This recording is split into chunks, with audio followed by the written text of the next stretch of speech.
My name is Edgar, and this happened last year. I was walking to the nearest carnival held near my house last summer to meet up with my friends.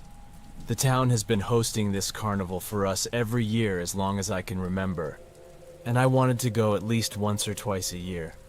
I'm one of those kids who usually likes to stay indoors and play video games in my spare time, so it was nice to go out and do something genuinely fun for a change. The town I live in doesn't have much fun to offer at all. There's hardly anything to do, and the other stuff is cooler and bigger, more than an hour's drive away from the city, and I haven't got my driver's license yet, and I also don't have many friends willing to do something like this with me. Most of my friends are introverts too, and we prefer gaming. We play video games online rather than actually going out and hanging out in person, often just as antisocial as me, even though it's human nature to socialize. I feel very bored sometimes just sitting at home, so this should be a night of fun for us friends. When I got there and met my friends Nathan and Oscar, we rode some rides, played some carnival games, and even bought some snacks for ourselves. It was pretty fun, and we all had a good time. After a while, we ran out of things to do, so we started brainstorming ideas to leave. Nathan said he wanted to stay a little longer before we left, and I agreed with that along with Oscar. So what do you guys want to do? We could see what's going on in that tent, said Nathan. There's a circus tent we haven't explored yet, and that would be the last thing we do before we leave, I imagined. So we headed there, and when we went in, we saw a group of clowns performing there. Their stage was dancing, juggling, and one of them was riding a unicycle. We decided we wanted to get closer to the stage, so we walked up front. After watching them for a while, we started to get bored, and were about to leave. But just before we were about to go, the clown riding the unicycle slipped and fell, and his red clown nose fell and landed right next to me. I quickly grabbed it and put it in my pocket without really thinking about it. I thought he had more of them. His nose was like a sponge, so I didn't think twice about taking it, and I really didn't think the clown would mind. He got up again and continued performing as if nothing had happened. After he made a brief joke about the fall, I didn't think the clown noticed me picking up his nose until he turned his nose towards me and made prolonged eye contact with me. I thought it was weird and made me feel uncomfortable, but I thought he was just playing around. I told Nathan and Oscar that I was ready to go, and they agreed. Nathan's mom was waiting for him in the parking lot, and Oscar had to walk a very different way home than me, so we said goodbye and left. I took the clown nose out of my pocket and played with it, just looking at it because I had never seen it in real life before. I thought it was cool to have because it was like a souvenir for me to keep. Suddenly I heard a small laugh. I was far enough from the carnival and everyone. I thought it was really scary. I jumped, which scared me at first. It didn't sound like a normal laugh. The tone was creepier. It was very eerie. When I turned around, all I could see was a dark shadow that looked like a figure. I aimed my flashlight towards it, and almost instantly I realized it was a human figure. One of the clowns from the carnival. "I'm sure you have something of mine," the clown said. The way he spoke was chilling. It almost didn't sound human, almost like an entity or some damn demon. No, I'm not saying he's a ghost. What I'm saying is, I knew right then and there that something terrible was about to happen. Slowly I backed away and told the clown that I didn't have anything of his and to please leave me alone. "Okay, if you won't give me mine back," the clown said as he flipped his nose backward, "I'll need yours." And then he pulled out what looked like a Phillips screwdriver and aimed it at me. Right at that moment, I started running as fast as I could, and I didn't look back. At one point, I actually ran through the woods instead of taking the way home because I knew the shortcut through the trails leading to my neighborhood might be a risky move for me.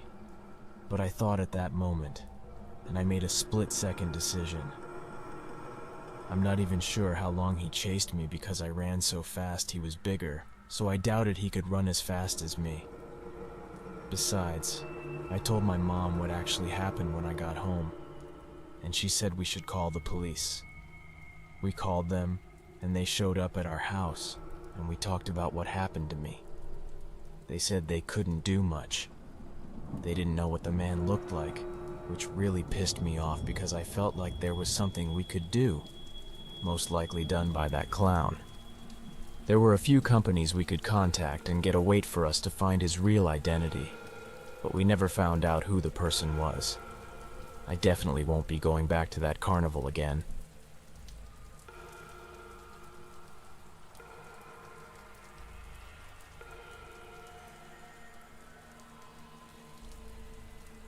The story happened in 2016 during the clown era. I was sitting at home one night, lying in bed while looking at my phone before sleeping. It was already late, much later than usual, and though I usually stayed up late, that night I couldn't sleep for whatever reason. Fortunately, it was the weekend, so I didn't have to wake up at 5:30 in the morning the next day. I was lying there, almost drifting off, when suddenly I felt an odd sensation, as if I was being watched. I wasn't crazy, and my intuition was correct because when I mentioned it, my phone slipped, and I glanced around my room when my eyes looked at my bedroom window, which was right next to my bed. I saw a clown's face peering at me with its face against the glass. Now, this certainly terrified me, and I immediately screamed. I ran out of my room and went to find my dad. He was actually already awake, probably because of my screaming, as he heard me from across the house. I told him how there was a man dressed as a clown in our backyard, and that's why I screamed. I've always been afraid of clowns, but the mask he wore was quite eerie and disturbing, almost not looking like a mask at all. It was too realistic. My dad, of course, rushed out to look for the clown, and he searched outside for more than 5 minutes, but no one could be found. No clowns or people in sight. My dad told me that I was just having a nightmare and should go back to sleep. But I told him that I wasn't dreaming, and that I was sure there was a clown out there, and I wasn't just going to give in to my fear. In my mind, it couldn't be just a dream because I hadn't even fallen asleep yet. Besides, there was a clown epidemic spreading across the country, which made me angry that my dad didn't take this situation more seriously. I went back to my room, and I grabbed a knife along the way, keeping it by my side as I lay back in bed again, trying to ease my anxiety. I even covered my window with a blanket so the clown couldn't see inside if he came back. I lied there for less than an hour, I would say, and I started feeling better about the situation, thinking maybe I was just overreacting, even though I swear I hadn't fallen asleep yet. But sometimes weird things happen in our sleep stages, and I recognized that, so I let myself believe that it wasn't anything. And I just let it go to my head when I finally managed to fall asleep. When I heard a very faint and light tapping sound coming from my window, I immediately woke up, and fight or flight mode kicked in, and I mustered the courage to peek outside. I moved the blanket aside, and I stretched my right eye out the window, and I saw a man standing there, dressed as a clown. I couldn't exactly see what he was doing, but it seemed like he was trying to open the window. He was definitely trying to kidnap me or something.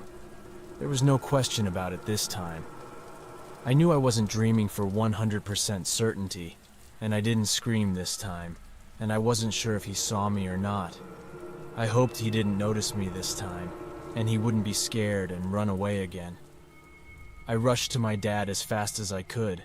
He was sleeping this time, but I woke him up within a few seconds after arriving in his room. He followed me to my bedroom and looked out the window where the clown was, and there he was. The clown was still there, trying to get into hell, my dad said. My dad told me to stay silent and call the police. Then he rushed out, and when he found the clown, he was no longer near the window. He stood right in the middle of our backyard with a baton in his hand. My dad kept attacking him, and the clown was ready to face my dad's attack when my dad got close enough.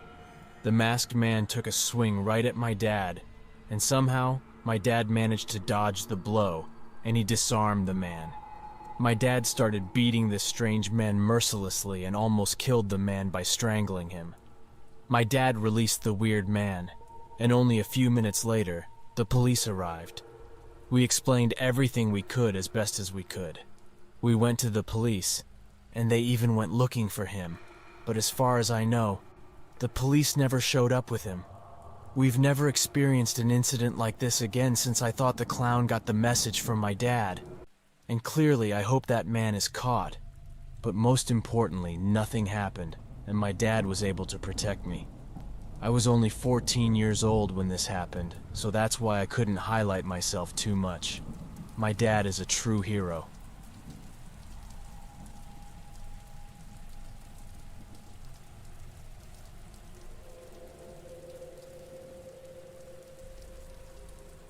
This story also happened in 2016 on a warm and pleasant summer day. I was out for a walk, enjoying my break from school and work. Just to get some fresh air any time away from schoolwork was a good day for me. I didn't like the job where I worked, and I was a bit of a loner at school, not having many friends. Music. I was bullied quite often, so that was more than enough of a good reason for me since I hated school. I don't want to stray off topic here, so back to the story. I was walking along this path, and I had been walking for more than 5 minutes. I would say when suddenly I heard something in the woods.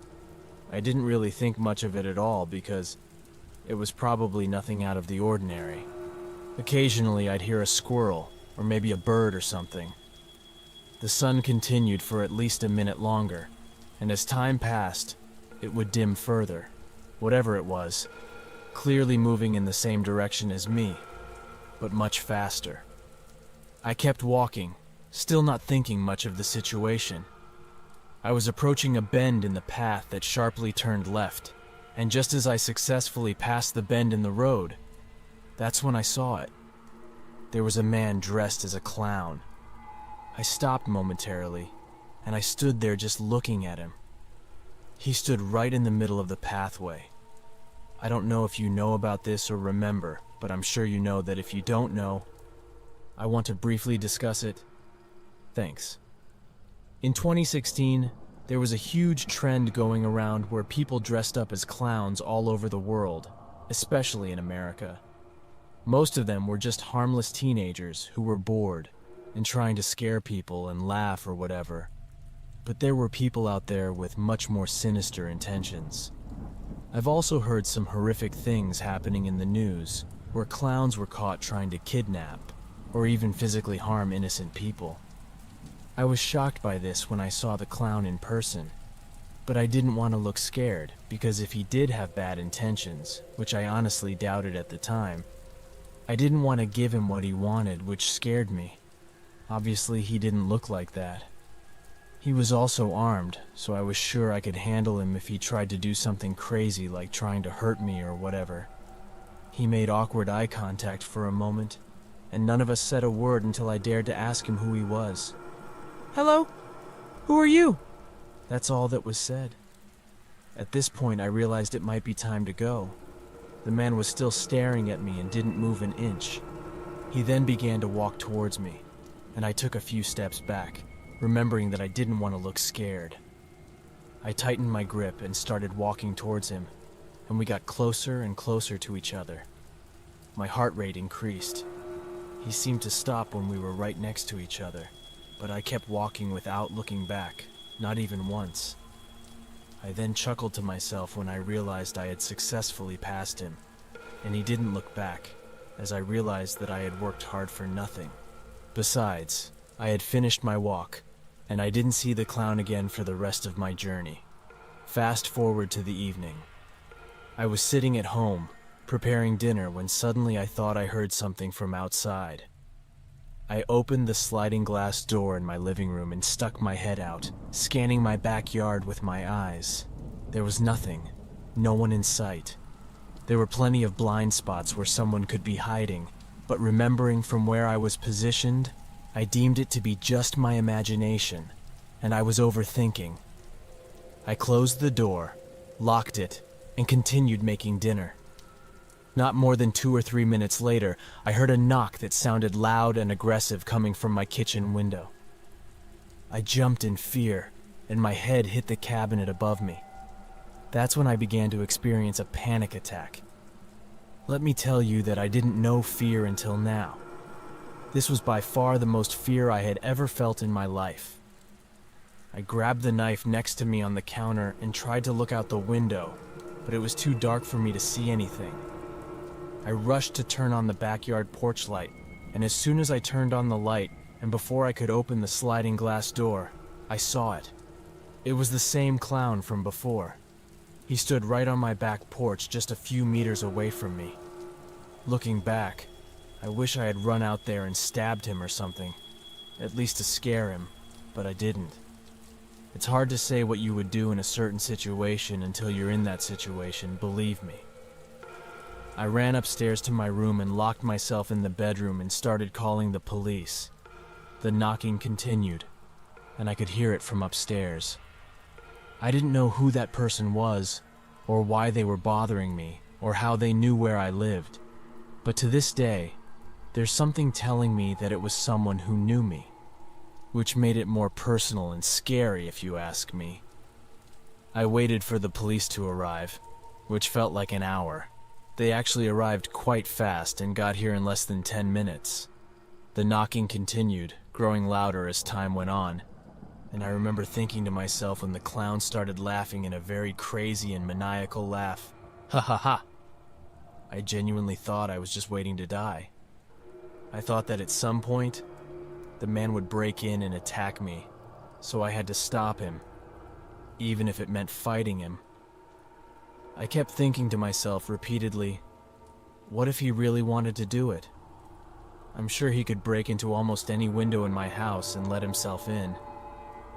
Finally, I heard police sirens in the distance, and they finally arrived just a few seconds after one of the officers knocked on the door, and I immediately rushed downstairs to let him in, of course, looking through the peephole first to make sure it wasn't the clown. I let him in, and I spoke with him while the other officer searched for the clown. I couldn't believe it, but the clown vanished from sight and mind. I guess that's how I saw it, because I haven't experienced a single incident since then with the clown or anyone else in this matter.